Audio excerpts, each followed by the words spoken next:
Hi friends, welcome to BB multi creativity Tamil. இந்த வீடியோவில் நம்ம ஒரு ஜுவல் பாக்ஸ் தான் பார்க்க போகிறோம். அதுக்காக நான் இந்த மாதிரி ஒரு கார்ட்போர்ட் பாக்ஸ் எடுத்து அதுக்கப்புறம் ஒரு குட்டியாக ஒரு அட்டையை எடுத்து நான் ஒட்டி வச்சுக்கிறேன். அதுக்கப்புறம் இந்த மாதிரி கோல்டன் கலர் ஷீட் என்கிட்ட இருக்குது. அதை வந்து நம்ம சுற்றி இந்த பாக்ஸ்க்கு மேலே நம்ம கவர் பண்ணி விட்டுக்கலாம். அதுக்கு நல்ல க்ளூ அப்ளை பண்ணிவிட்டு நம்ம கவர் பண்ணி விட்டுக்குருவோம். உங்கள்கிட்ட ஸ்டிக்கர் டைப்பில் இருந்தால் அந்த மாதிரி ஒட்டி விட்டுருங்க. ஃபெவிகால் நல்லா அப்ளை பண்ணிவிட்டு அதுக்கப்புறம் அந்த பாக்ஸ் மேலே ஒட்டி விட்டுருவோம்.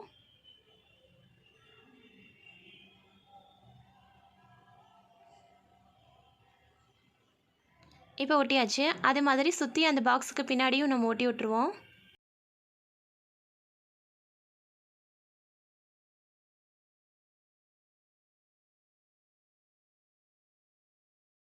இப்போ பார்த்தீங்கன்னா, இந்த பாக்ஸோட முன்னாடியும் பின்னாடியும் அந்த அட்டையில் வந்து நம்ம ஒட்டி விட்டோம். அதே மாதிரி நம்ம சுற்றி வந்து இந்த பாக்ஸை சுற்றி நம்ம ஒட்டி விட்டுக்கிற போகிறோம். இது த்ரெட் பாக்ஸுன்ற தெரியாத அளவுக்கு நம்ம ஒட்டி விட்டுக்குருவோம். இந்த மாதிரி அளவு மெஷர் பண்ணி நம்ம ஒட்டி விட்டுரும்போது நமக்கு கரெக்டாக இருக்கும்.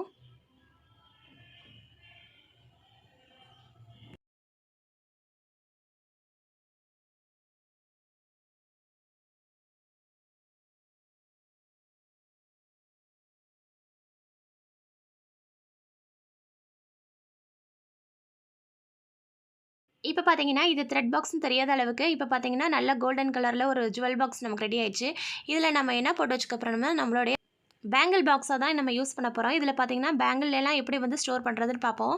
இந்த மாதிரி மேலே வந்து டிசைன் இல்லாமல் இருக்குது. அதனால் இந்த மாதிரி ரெட் கலர் ஃபோம் ஷீட் எடுத்திருக்கேன். இதை வந்து நான் இப்போ வந்து ஒரு ஹார்ட் ஷேப்பில் வந்து நான் வரைஞ்சி கட் பண்ணி விட்டுக்கிறேன். உங்கள்கிட்ட வந்து ஸ்டிக்கர் அந்த மாதிரி ஏதாவது இருந்துச்சுன்னா நீங்கள் ஒட்டி விட்டுக்கோங்க.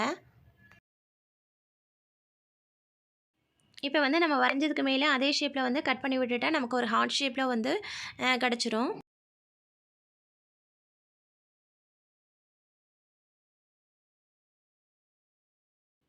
இப்போ இதை வந்து ஸ்டிக்கர் மாதிரி நம்ம வந்து ஒட்ட போகிறோம். மேலே வந்து அதுக்காண்டி நம்ம ஃபெவிகால் அப்ளை பண்ணிவிட்டு அந்த பாக்ஸுக்கு மேலே வந்து நம்ம ஒட்டிட்டோம்னா நமக்கு ஒரு பாக்ஸ் வந்து ஒரு டிசைனாக இருக்கும்.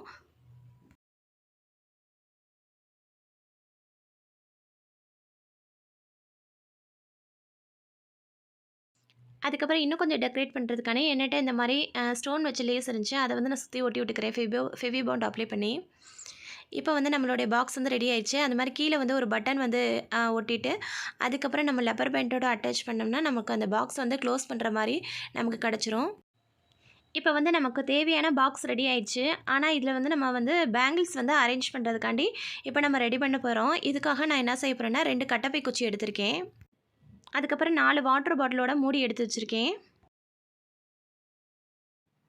இப்போ அந்த கட்டப்பை குச்சி வந்து இந்த பாக்ஸில் வந்து இப்படி இருக்க மாதிரி நமக்கு இந்த அளவு தேவை. அதுக்காண்டி நம்ம என்ன செய்ய போகிறோம்னா தேவையான அளவு கட் பண்ணிக்கிற போகிறோம்.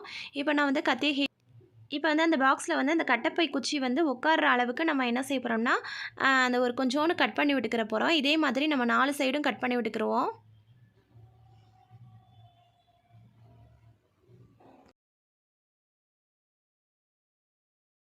இந்த மாதிரி 4 சைடுமே நம்ம கட் பண்ணி விட்டுக்கிருவோம்.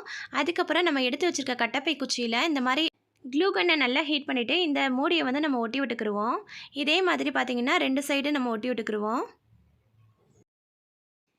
இதே மாதிரி இன்னொரு ஸ்டிக்கர் ரெடி பண்ணி வச்சுக்கோங்க. இப்போ நமக்கு பேங்கிள் பாக்ஸ் ரெடி ஆயிடுச்சு. நம்மக்கிட்ட இருக்க எல்லா பேங்கிள்ஸையும் வந்து இதில் வந்து அரேஞ்ச் பண்ணி வச்சுக்கோங்க. அதே மாதிரி இதில் வந்து எடுக்கிறதுக்கும் நமக்கு ஈஸியாக இருக்கும். இப்போ நமக்கு எந்த வளையல் தேவைப்படுதோ அந்த வளையலை நம்ம எடுத்துகிட்டு மறுபடியும் அந்த வளையலை வந்து ஸ்டாண்ட் பண்ணி வச்சுக்கலாம். ஓகே ஃப்ரெண்ட்ஸ், இந்த வீடியோ உங்களுக்கு பிடிச்சிருந்துச்சுன்னா மறக்காமல் நம்மளோட சேனலை சப்ஸ்கிரைப் பண்ணி வச்சுக்கோங்க. தேங்க்ஸ் ஃபார் வாட்சிங்.